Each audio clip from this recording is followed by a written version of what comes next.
une zone visuelle, on lit en effet en regardant, une zone phonologique, car la lecture est la représentation écrite du langage, puis une zone qui sert à produire le langage verbal. Ces trois zones se connectent entre elles lorsque nous lisons.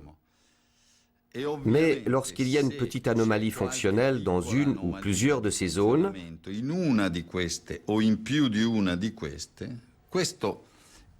ce triangle parfait qui s'établit entre les noyaux du cerveau ne se referme plus et il ressemble à un triangle mal dessiné.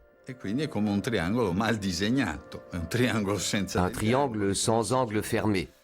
Et alors, malheureusement, la lecture ne se fait plus de manière fluide et correcte. Mais on voit apparaître les erreurs qui peuvent être visuelles si l'anomalie concerne la zone visuelle.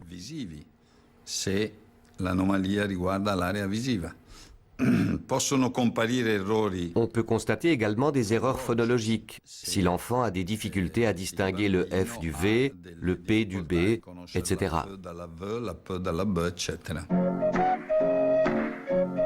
Aujourd'hui, nous savons que ces anomalies sont souvent héréditaires et qu'elles sont présentes dès la naissance. Au jardin d'enfants, nous n'avons rien remarqué, car même s'il écrivait quelques mots à l'envers, on disait que c'était normal. Mon père écrivait les lettres à l'envers, ainsi que quelques chiffres. Moi, je n'étais pas vraiment un champion en dictée. Les doubles lettres, la ponctuation, les points sur les i. Par la suite, petit à petit, on s'améliore. Mais je crois que c'est héréditaire du côté de mon père et de moi. À l'école primaire, quand on écrivait au tableau noir et que moi et mes camarades devions copier, eux, ils mettaient 20 minutes. Alors que moi, j'y mettais 1 heure en plus du temps de récréation, parce que je n'arrivais pas à écrire des phrases. Je voyais les lignes et tout le reste qui bougeait. Les autres étaient meilleurs et je me disais, mais enfin ce n'est pas possible qu'ils soient meilleurs que moi. Elle se sentait vraiment différente des autres. Elle ne comprenait pas le pourquoi de sa difficulté à comprendre. Elle ne trouvait pas de solution et tout cela faisait qu'elle se renfermait toujours plus. Elle a vécu une terrible perte d'estime de soi. Je ne voulais plus voir mes amis, je voulais rester à la maison tranquillement toute seule. Parfois je pleurais de désespoir. En général, quand je me présente, je ne dis pas que je suis dyslexique, parce que beaucoup de gens pourraient penser que la dyslexie est une maladie contagieuse, alors que ce n'est pas une maladie et ce n'est pas contagieux. Non, on ne peut absolument pas parler de maladie, et il faut bien le souligner. De nos jours, le terme technique utilisé est celui de neurodiversité, c'est-à-dire le résultat d'un développement neurologique atypique. Prenons le cas d'un enfant avec les pieds plats. Pourrions-nous parler de maladie orthopédique ou du squelette? Non, on parle de différence. De même, dans le domaine des neurosciences, on parle de différence, c'est-à-dire de neurodiversité.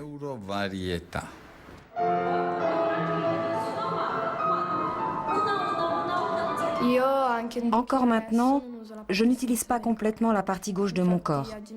À la gym, j'ai de la peine quand je dois faire des exercices avec cette jambe, avec la partie gauche de mon corps.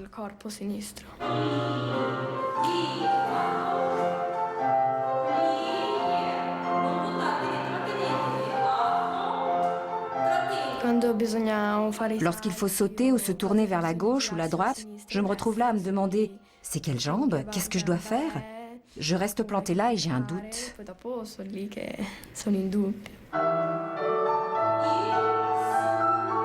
La dyslexie, la dysorthographie, la dyspraxie, c'est-à-dire la difficulté à organiser les mouvements, ou la dyscalculie, qui est la difficulté à maîtriser les chiffres, sont des conditions de départ, présentes dès la naissance, mais qui se manifestent par la suite quand l'environnement demande de développer ses compétences, ses capacités, ses apprentissages. Elles se manifestent donc à l'âge scolaire alors qu'elles sont présentes déjà à la naissance. Revivre l'école primaire sans très bien savoir ce qu'est la dyslexie, ce n'est pas très bon. Je me souviens de Nicolo lors de son premier jour d'école parce que c'était aussi mon premier jour d'enseignement. J'avais distribué un quiz que j'avais préparé pour l'occasion et dès qu'il a vu cette fiche, il s'est mis à pleurer. Il était vraiment désespéré.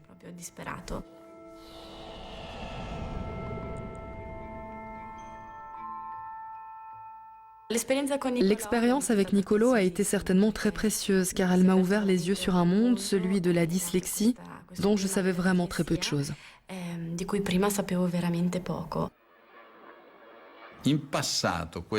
Dans le passé, on attribuait cela à un manque de motivation, voire d'intelligence.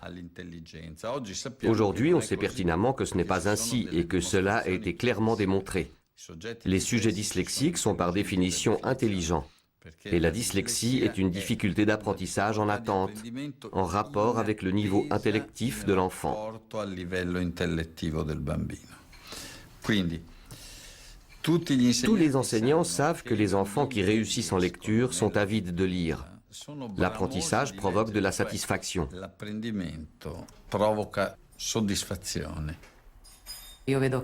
Je vois bien que quand il arrive à la maison avec de bonnes notes, il est heureux, car il peut se dire « Eh bien, je suis capable de le faire ». C'est une satisfaction qui lui redonne de l'élan.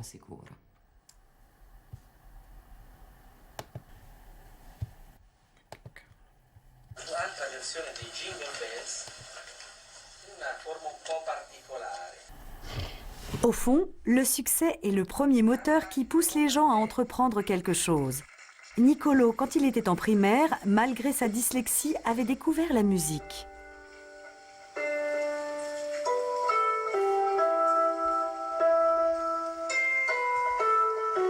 Il a essayé de jouer de la harpe, ce qui est en soi un instrument assez particulier. Il ne comprenait rien aux notes, mais sa maîtresse lui montrait tout plusieurs fois et il mémorisait les cordes qu'il devait utiliser et il y arrivait. J'étais moi-même étonnée. C'était très beau. J'avais tout de même un problème pour jouer avec les deux mains, faire deux choses différentes à la fois. Il aime beaucoup le dessin. En primaire, la maîtresse d'appui a constaté qu'il dessinait et elle a donc suivi cette voie. Il devait imaginer une histoire, la dessiner, puis l'écrire, toujours avec l'aide de la maîtresse d'appui. Et là, ils ont fait du très beau travail. Avoir réussi à faire un livre de ce genre, même s'il s'agissait d'un petit livre, m'a rendu très heureux. Cela m'a permis de comprendre que je pouvais réaliser quelque chose malgré ma dyslexie. En fait, j'ai toujours aimé écrire. Alors malgré les fautes, même quelque chose qui est difficile peut donner du plaisir.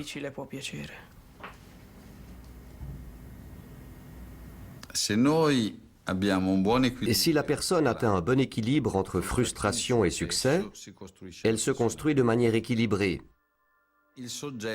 La personne qui souffre d'un trouble de l'apprentissage vit le contraire. Elle se sent capable, mais le retour qu'elle reçoit de son entourage est constamment frustrant. Enfin, tu as fait trop de fautes, tu as mis trop de temps, regarde, ici tu as écrit juste et là c'est faux. Tu n'as pas été attentif, tu ne sais pas copier ce qu'il y a sur le tableau, tu ne sais pas écrire en écriture liée, tu ne connais pas tes tables de multiplication. Toujours la même litanie. J'estime donc que pour entamer le travail avec les enfants atteints de troubles de l'apprentissage, une règle fondamentale est celle de leur faire expérimenter la réussite.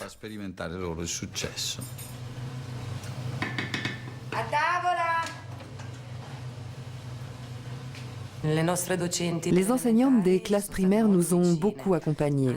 Je dirais même qu'en 5e, elles nous ont énormément aidés. Elles m'ont indiqué le nom de la logopédiste qui nous suit encore maintenant. Et c'est vrai que le passage de l'école primaire au collège est un moment très ardu en soi. Mais avec un enfant dyslexique, c'est encore pire.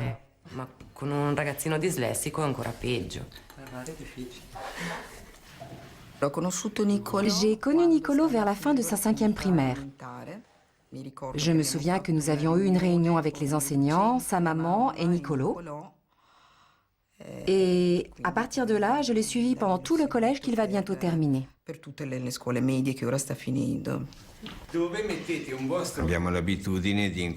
Et nous avons l'habitude de rencontrer les enseignants et les services des écoles primaires avant la fin de la 5e primaire. Et ainsi, nous recevons toutes les informations utiles sur chaque élève et nous prenons connaissance de toutes les mesures déjà adoptées au cours de l'école enfantine et primaire. Ceci favorise une continuité d'intervention ou, si nécessaire, le début d'un parcours spécial.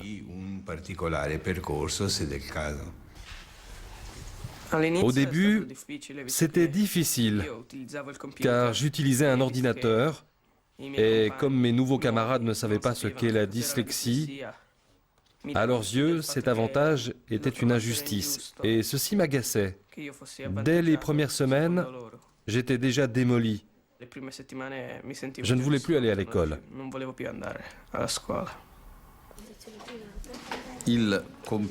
L'ordinateur simule l'activité du cerveau. L'activité du cerveau est définie par les neuroscientifiques comme une activité computationnelle. Nous-mêmes, lorsque nous écoutons un langage, en reconnaissant ce langage, nous exerçons une activité computationnelle. Les enfants atteints d'un trouble de l'apprentissage présentent une anomalie dans cette activité computationnelle. L'ordinateur intègre cette anomalie. Il agit comme des lunettes qui intègrent un problème de vue, comme la myopie ou la presbytie.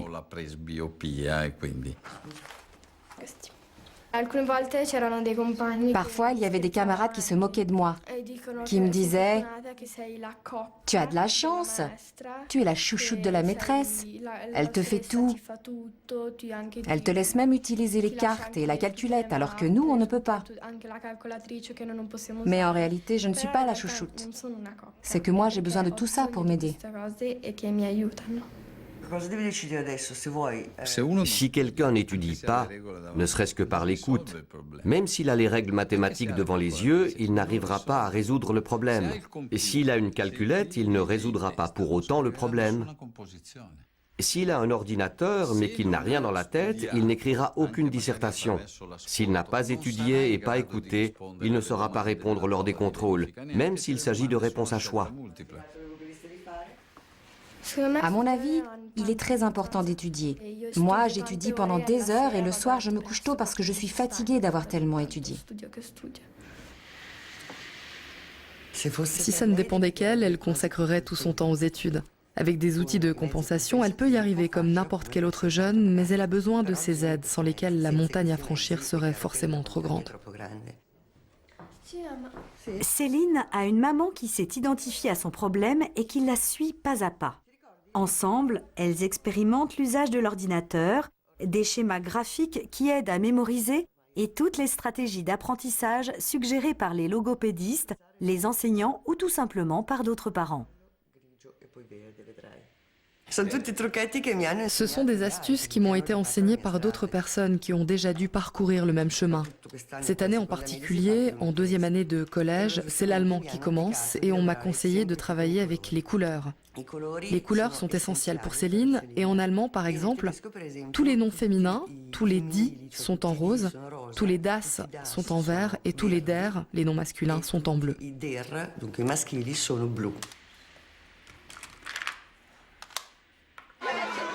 Niccolò, qui est désormais en 4e année de collège, où il faut acquérir beaucoup de connaissances, a la chance de réviser ses leçons avec l'assistance d'un enseignant, même pendant les heures de cours. Le temps est un élément fondamental. C'est pourquoi on lui accorde ces 4 heures de révision, parce que Niccolò n'arrive pas toujours à faire en classe tout ce qui lui est demandé. Il doit donc compléter, combler cette carence, soit durant les 4 heures, soit à la maison par son travail personnel. La chance a voulu que pendant ces dernières années, il ait pu avoir recours à ces moyens de compensation tels que l'ordinateur, la synthèse vocale, le correcteur orthographique, Skype pour l'anglais, et maintenant il les maîtrise très bien. Si je te dis « Do you know Nathalie ?» Tu connais Nathalie, tu me diras « Oui, je la connais ».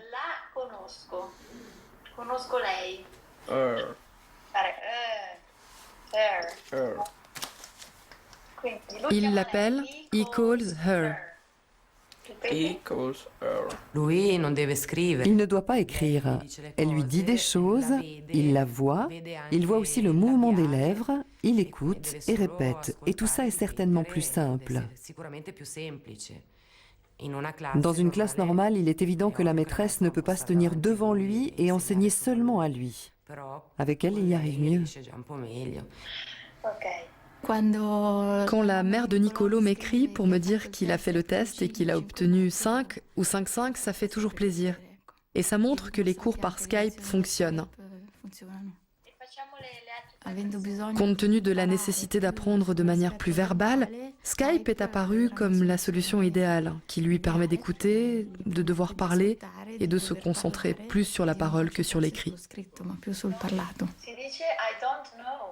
Nous, les adultes qui sommes de bons lecteurs, pour bien comprendre un document qui nous intéresse, nous ne passons pas par l'écoute. Nous préférons la lecture à l'écoute. C'est ainsi que certains dyslexiques ont inventé cette expression. Nous, les dyslexiques, nous sommes des natifs oraux. Vous, les non-dyslexiques, vous êtes des natifs lecteurs. Vous préférez lire pour comprendre, nous préférons écouter pour comprendre. Jusqu'ici, tout est clair. Mais alors, pour éviter les souffrances, les angoisses et la peur, ne serait-il pas mieux de dresser l'oreille pour détecter la dyslexie avant qu'elle n'arrive sur les bancs de l'école ?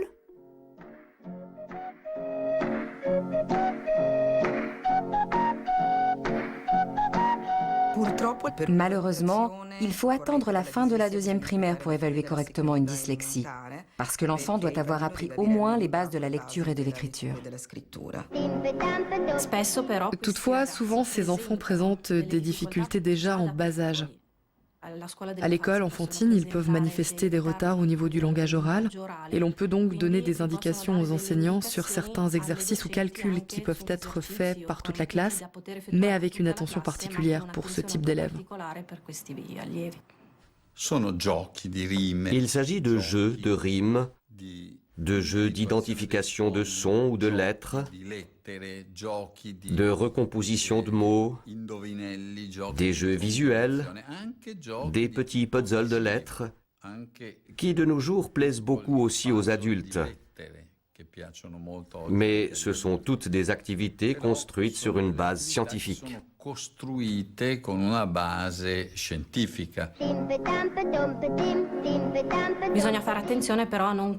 Il faut toutefois veiller à ne pas susciter un alarmisme généralisé. Je peux bien imaginer que des parents se préoccupent et aient des soupçons de dyslexie en constatant des difficultés dans l'apprentissage de la lecture et de l'écriture, mais celles-ci ne dépendent pas forcément de la dyslexie et peuvent venir de difficultés d'ordre plus général ou d'un léger retard dans l'apprentissage.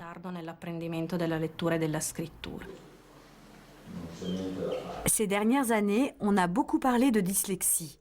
L'école s'est posé la question et une résolution départementale a fixé des règles et des procédures, ainsi que des cours de formation continue pour enseignants et assistants. En conclusion, il faut avoir les yeux ouverts dès l'école enfantine, mais sans toutefois exagérer.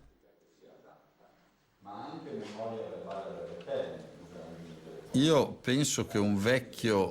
crois que le vieux dicton des pédiatres américains « Wait and see », attendons pour voir, peut aujourd'hui être revalorisé pour une raison bien précise. Parce qu'aujourd'hui, nous savons combien il faut attendre et ce qu'il faut regarder. Les neurosciences n'ont pas dit qu'il y avait de quoi s'alarmer. Elles ont indiqué des temps de développement et ont décrit les éventuels signaux d'alarme à détecter. Come si dice spendere? Torna indietro. Déplacer. Déplacer ha un significato e spendere ha un altro significato. Le parcours de Céline est désormais clair et elle y emploie toute son énergie.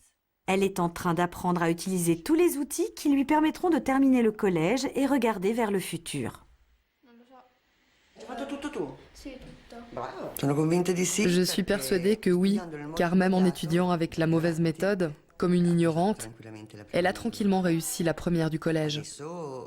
Maintenant, avec ces nouveaux outils d'apprentissage, elle ne doit plus faire autant d'efforts, jusqu'à l'impossible pour y arriver. Elle restera toujours légèrement pénalisée, mais à son rythme, elle grandira aussi. Et elle sera en mesure de trouver des stratagèmes ou des voies alternatives à ce qu'effectivement elle ne peut ou ne sait pas faire.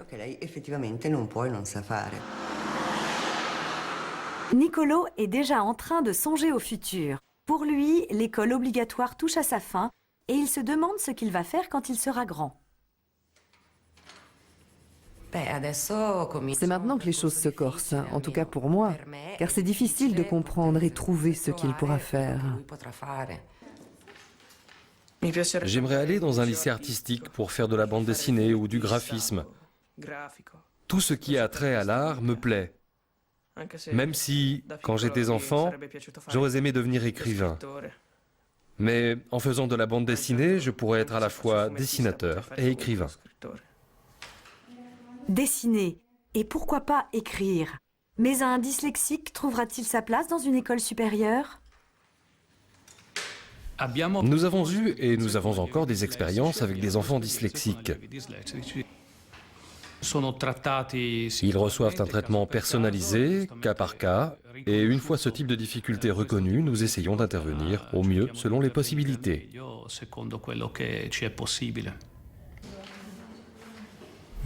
Il faut savoir ce que l'on peut ou ne peut pas faire. Et de son côté, petit à petit, il le découvre également. Grâce à l'aide de tous, il est en train de le découvrir et je ne pense pas qu'il aura des problèmes plus tard, à un âge plus avancé. Le pire a été le début lorsque l'on a découvert tout ça. Par moment, je me dis « Ah, plus qu'une année, 6 mois, et je sortirai de l'école. » Mais une fois hors de l'école, qu'est-ce que je vais faire? Je n'aurai plus toutes les aides que je reçois ici. Alors ça me fait un peu peur. Des doutes et des incertitudes quant au futur sont légitimes et se retrouvent même chez ceux qui ne souffrent pas de dyslexie. Mais Céline et Niccolò, y arriveront-ils? Un dyslexique peut-il résoudre son problème?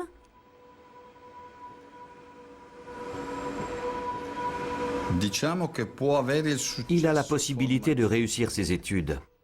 Et alors le message est le suivant. Il ne faut pas se demander si la dyslexie va disparaître ou va rester. Il faut se demander comment faire pour assurer aux dyslexiques la réussite de leurs études.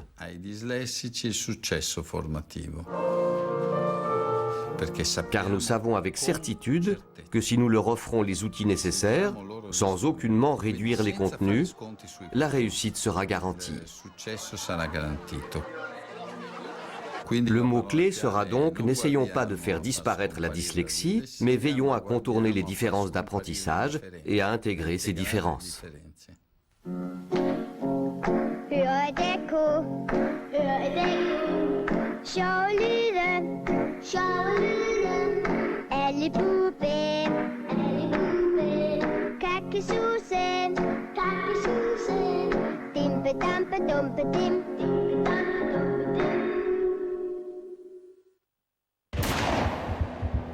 Ma femme s'est suicidée, capitaine.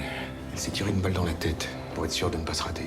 Suicide ou crime? Il n'y a même pas de rapport d'autopsie. À cause de vous, on risque de ne jamais savoir ce qui s'est réellement passé. Sans preuve. Elle s'est tuée, Manon. Elle a eu un coup de folie. Sans mobile.